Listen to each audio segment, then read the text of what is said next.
This is like an old show called This Is Your Life. It was a great show. Zohran Mamdani, This Is Your Life.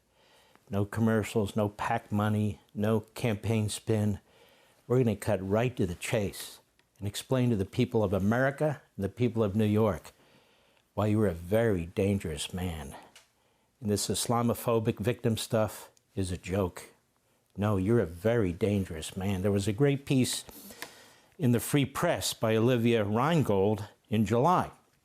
She literally went through 16,100 of Zohran Mamdani's tweets. And she found a lot. She found a lot. I want to share some of this with you, if I may, because the Democrat frontrunner for New York City, she writes, sounds polished now, but he didn't start that way. Now, you might say that's his youth. He's in his youth. He's 34 years old. In tweet after tweet, he calls for the end of the free market, for defunding the police, for dismantling the prison system, which he describes as the carceral state. He champions communism, stands anti-Israel activist Linda Sarsour, calls cops haram, the Arabic term for forbidden under Islamic law, insists that New York should look more like socialist Vienna. As Mamdani moves more into general election mode as the frontrunner to beat, remember this was in July, wearing suits, moderating his message, and cozying up to the business community, his digital past offers a rare glimpse of the ideology beneath the polish. In other words, the real man. Capitalism is theft, he says. That's how Mamdani put it in 2020 when he was a first-time candidate and self-described socialist running for New York State Assembly in Queens. He posted a PDF from the Marxist Internet Archive, used hashtags like tax the rich and cancel rent, referred to supporters not as voters but as comrades. This wasn't just talk. He called for a political revolution, I'm quoting, and argued that socialism wasn't some utopian fantasy, but, quote, the only pragmatic response to the crises we face. He praised Vienna public housing model, where roughly 60% of the residents live in government-owned apartments, and said New York should emulate it.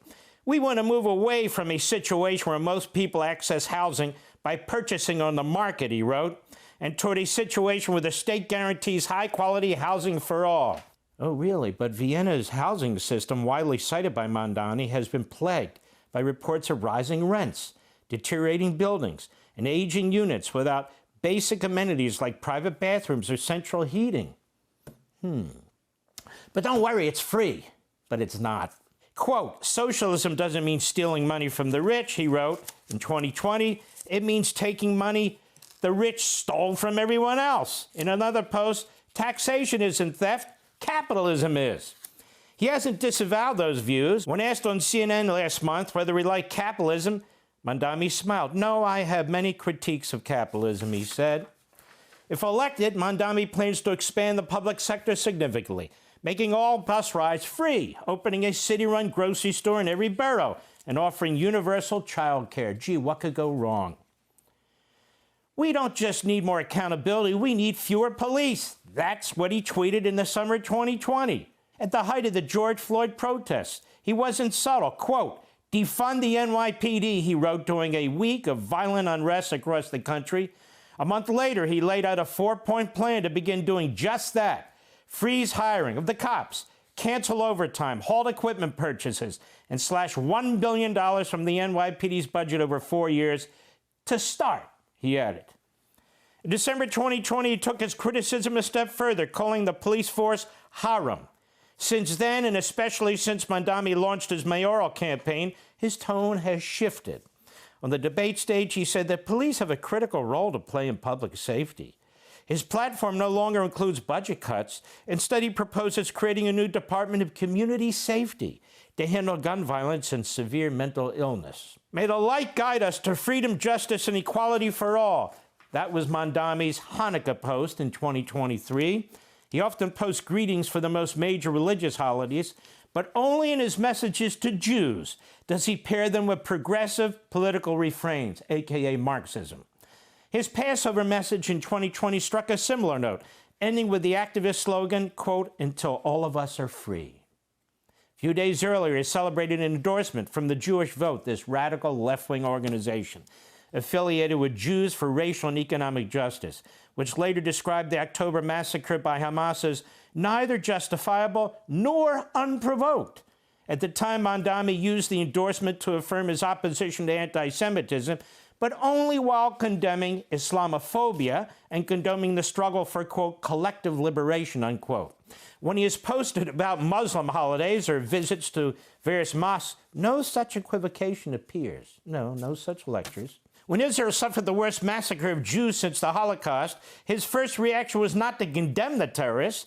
In his statement on the Hamas attack, released October 8, 2023, the next day, Mamdani didn't mention the word Hamas once. Not once.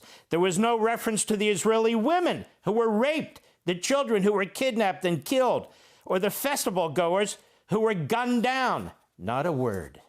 Instead, Mamdani criticized Israeli Prime Minister Benjamin Netanyahu. They love to do that because he's such a strong Churchillian leader. If only he was an appeaser. And accused Israeli lawmakers of calling for another Nakba. A few days later, Mamdani claimed that Palestinians were on the brink of genocide. A few days later, even though Israel had not even begun its ground invasion. He was arrested for disorderly conduct at an anti-Israel demonstration. Mamdani also amplified disputed or false claims about the war. He repeated the allegation that Israel bombed the Ali Ahi hospital in Gaza. We know they didn't. We know it was the Hamas missile fire terrorists who came short of their target and hit their own hospital. A narrative that international investigators have largely debunked. He reposted a claim that pro-Israel students had sprayed chemical weapons on anti-Israel demonstrators at Columbia University. It turned out to be a fake spray. Mamdani has invoked Omar and Tlaib, two progressive lawmakers, aka Marxist Islamists, known for their opposition to Israel and to America. Nearly a dozen times, in most instances, he pointed to them as examples of the kind of leadership he aimed to bring to Queens and out of the whole city of New York. We believe in collective liberation. That's his line from the Mamdani proposal, a platform for socialist feminism, a nearly 2,000-word plan that he released in April 2020, just weeks into the COVID-19 pandemic. Where Republican-led states moved to restrict abortion access, Mamdani went in the opposite direction. His plan called for free abortion on demand, contraception access for illegal immigrants, total overhaul of the state's prostitution laws. Under capitalism, he wrote, gender equality was impossible. The only way forward, in his view, was to decriminalize both the buying and selling of consensual sex, quote unquote. In a section titled Protect Sex Workers and End Violence Against Women and Non-Binary People, Mamdani rejected the so-called Nordic model, which makes it illegal to buy sex but not to sell it. He called that model untenable. That model discriminates against women who have few other options to earn a living besides sex work, he argued. Sex workers can sell sex, but there's no one to buy it. This disproportionately impacts trans women, migrant women, and street-based workers. How sick is this? Women being sold into sex slavery? I mean, child abuse? This is really sick. In another interview, this time with a Ugandan media outlet in 2016, Mamdani made a different kind of claim that he had lived in Uganda his whole life. While Uganda is my birthplace and home, I don't have anything besides Kampala, he said. I lived in Buziga since birth. That isn't true. His official state assembly biography says Mamdani moved to New York at the age of 7. He attended a private elementary school on the Upper West Side, then went on to Bronx Science and Bowdoin College, a liberal arts school that has a $93,800 annual sticker price. By the time he gave that interview, he'd spent more years in America than Uganda. Isn't it amazing, these revolutionaries? Like I said, they're never poor. Mao wasn't poor. Castro wasn't poor. Lenin wasn't poor. I can go on and on and on. Mamdani isn't poor either. Now, this is a remarkable piece from Fox News, and I want to bring this to your attention as well. A database of 110 groups backing Mamdani exposes a tight inner circle of organizations that identify as Muslim or socialist, working hand in glove with 76 Democratic Party affiliates, allied groups, and unions. Particularly important in this political machine are two networks. Sarsour. Sarsour, do you know who she is? Linda Sarsour, once the darling of the Women's March and the self-declared face of the resistance against Trump, was facing mounting criticism. She is an out-of-the-closet, Jew-hating anti-Semite. And she's embraced these extremist views. So here you have a database. She has this group, Censor Empower Organizations, and another constellation of groups called EMAGE, E-M-G-A-G-E, with which she works closely. The organizations have been generously funded. In total, billionaire George Soros, the invisible hand of Soros, always behind these radical Marxist Islamist movements. His open society philanthropies have given Empower, Sarsor's groups, and Engage nearly $2.5 million in recent years, according to tax filings. What else? Altogether, they have annual revenues of $24 million, these groups backing Mamdani. And they have worked to promote Mamdani's campaign with endorsements, fundraising, social media campaigns, and canvassing. The result, a carefully constructed political career that mainstreams the socialist, aka Marxist Islamist goals, long embraced by Sarsour and fellow members of the Democratic Socialists of America, Marxist Islamist, America-hating organization.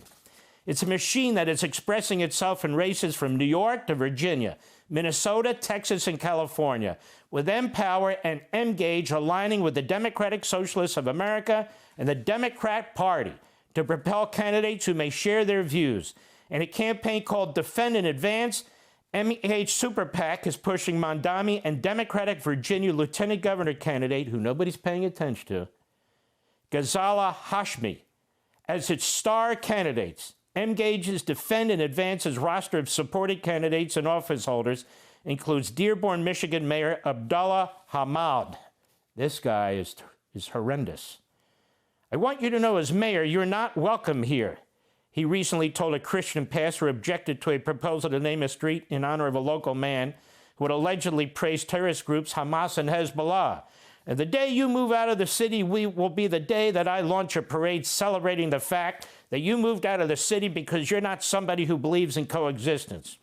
Engage's donations include $175,000 from a group little noticed by political observers, but important in Islamist circles, Sterling Charitable Gift Fund, based in Herndon, Virginia.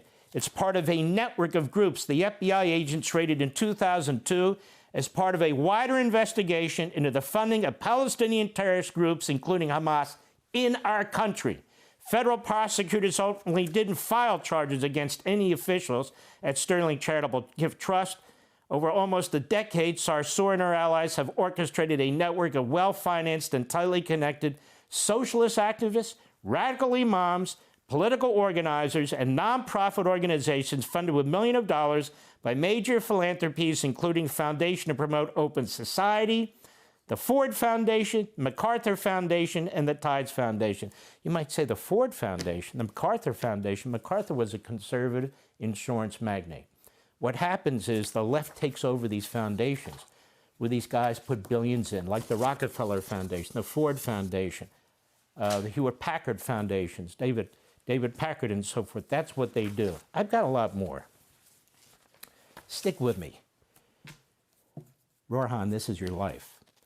New York Post. Lefty New York City mayoral candidate Zohran Mamdani gleefully campaigned this week with a notorious gay-hating Brooklyn imam who's an unindicted co-conspirator in the 1993 World Trade Center bombing, who has been linked to other terrorist activity in the United States, including urging jihad on the Big Apple. Wahaj is his name, 75, who also heads the Muslim Alliance in North America, was fingered by prosecutors as an unindicted co-conspirator in the 1993 World Trade Center bombing. During subsequent trials, Wahaj testified in support of Sheikh Omar Abdul Rahman, the infamous blind sheikh and leader of a terrorist sect out of Egypt, calling the man respected scholar. He's the one that tried to blow up the Twin Towers. Why I have to do this is stunning to me. This guy's got 45% of the vote, they think, according to polls. What else? Well, Mamdani is a racist. In addition to being an anti-Semite, he's a racist and a bigot. Here's the Washington Times, Susan Ferricchio. Mr. Mamdani, whose agenda calls for free daycare, free bus rides, government-run grocery stores, and raising taxes on millionaires to pay for all of it, said the city's residential property taxes are inequitable. Homeowners living in neighborhoods populated by minorities pay too much in property taxes, and those living in wealthier, white neighborhoods don't pay enough, he said. That's what he said. The mayor can fix this by pushing class assessment percentages down for anyone and adjusting rates up, effectively lowering tax payments for homeowners in neighborhoods like Jamaica and Brownsville, while raising the amount paid in the most expensive Brooklyn brownstones. The former, majority black and brown, the latter, majority white. Taxes based on that? Or how about this one in the New York Post? We have to make clear that when the boot of the NYPD is on your neck, it's been laced by the IDF, the Israeli Defense Forces. That's what he said in 2023 when he was a young man, you know. Now he's 34, and then he was 32. Mamdani's cringy, conspiracy-tinged remark unfolded as he sat on this Democrat-Socialist panel discussion titled Socialist Internationalism, the Solution to the Crisis of Capitalism, and so forth. Mamdani, in an interview the other day, repeatedly declined to state that Hamas should disarm and instead dodge questions, basic questions about the terror group's future. Why? Because he likes Hamas. That's why. He talks about a global intifada. What does that mean, intifada? Terrorism against who? The Jews in the West.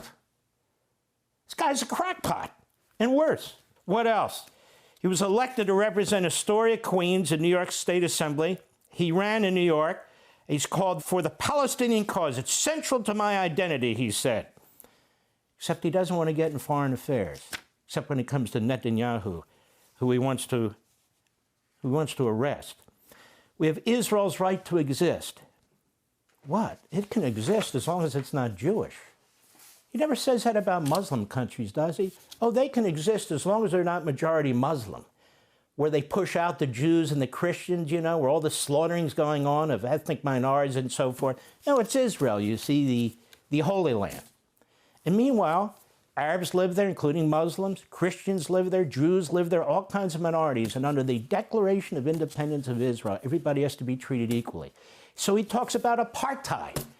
That's what the Jew haters always do. Apartheid in Israel? I guess he hasn't looked at the Arab countries very much, has he? Where are the Jews? Where are the Christians? Where's everybody else? Doesn't matter.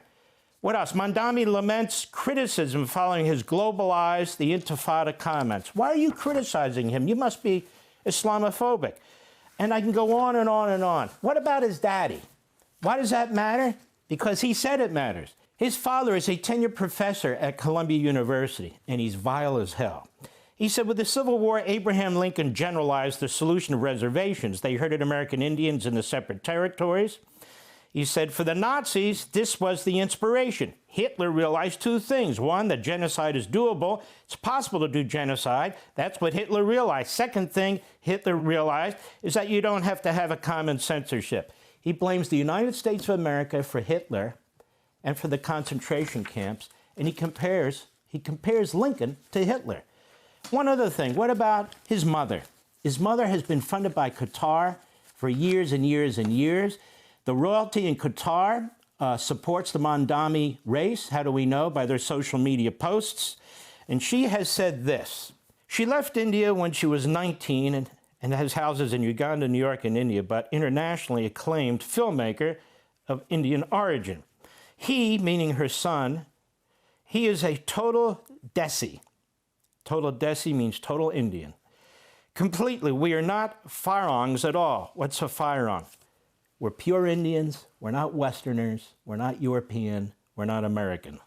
He's very much us. He's not an American at all, but was born in Uganda, raised between India and America. He's at home in many places. He thinks of himself as a Ugandan and as an Indian. Well, I bet he does. In Qatar, bankroll his mother to the tune of God knows what. Time and time and time again. Folks, I could go on with part 2 of Zohran Mamdani, This Is Your Life, but you understand what we're dealing with here. America hater, Jew hater, cop hater, capitalism hater. He, the people who fund him, that's who he is. I don't give a damn if he's Muslim. I don't care if he's a vegan. That has nothing to do with anything. The fact is he's an Islamist, Marxist, American-hating individual. These groups are not just funding him, they're funding candidates all over the country. New York City, you better wake the hell up. And the rest of America, this is coming to a neighborhood near you. I'll be right back. Hey, Sean Hannity here. Hey, click here to subscribe to Fox News YouTube page and catch our hottest interviews and most compelling analysis. You will not get it anywhere else.